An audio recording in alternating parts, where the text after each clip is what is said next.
the people lose faith in the courts, that's the end of democracy as we know. हम आगे बढ़ें उससे पहले आपसे एक अनुरोध, अगर आपने हमारे YouTube चैनल को सब्सक्राइब नहीं किया है तो उसे सब्सक्राइब करें, हमारे वीडियो को लाइक और शेयर भी कीजिए, हमें आपके समर्थन की आवश्यकता है। तो इन दिनों दिल्ली से लेकर उत्तर प्रदेश तक के न्यायिक गलियारों में हड़कंप मचा हुआ है, जिसकी वजह है दिल्ली हाई कोर्ट के जज Yashwant Verma.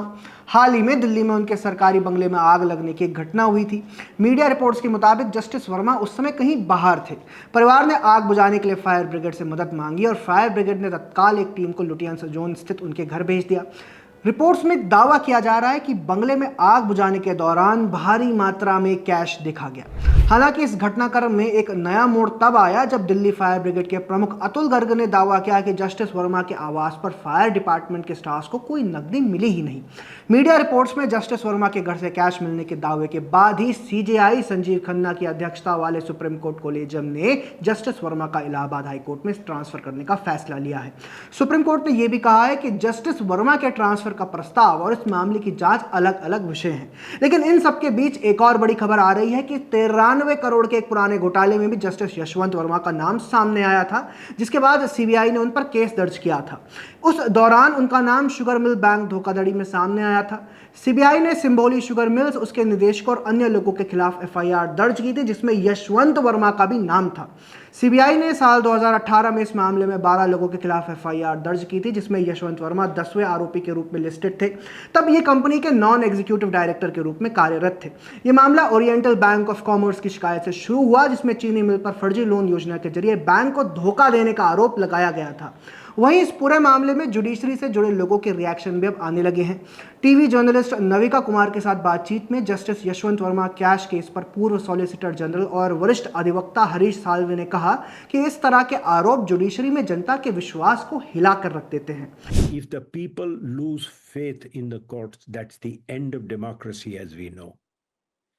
And corruption is one of the worst elements in the matter of eroding credibility. बातचीत के दौरान हरीश साल्वे ने यह भी कहा कि अगर आरोप सही है तो तबादला गलत है। अगर वे दिल्ली हाई कोर्ट में जज बनने के लायक नहीं है तो इलाहाबाद में कैसे रहने लायक है? इलाहाबाद हाई कोर्ट क्या है? क्या वो डंपिंग ग्राउंड है? If you find him good enough to take action, what's wrong with Allahabad High Court? Why must they have a judge sitting who has a cloud over his head? Then let him sit in Delhi High Court. No, he's not good enough for Delhi High Court, but he's good enough for Allahabad High Court. What is Allahabad High Court, a dustbin? इसके अलावा साल्वे ने collegium system की कड़ी आलोचना करते हुए जजों की नियुक्ति में ज्यादा ट्रांसपेरेंसी की अपील की है। I have always criticized the collegium system because it opens judges to this kind of scrutiny. If you do not want this kind of scrutiny into your conduct, don't run the collegium system. ये तो बात हुई justice Verma से जुड़े ताजा घटनाक्रम की।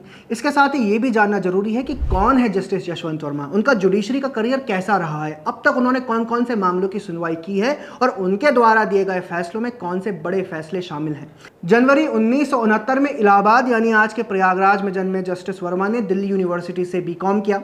अगस्त 1992 यशवंत वर्मा ने 1992 में लॉ यूनिवर्सिटी रीवा से लॉ में ग्रेजुएशन किया।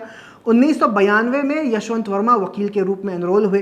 वे 2006 तक इलाहाबाद हाई कोर्ट के लिए विशेष अधिवक्ता रहे।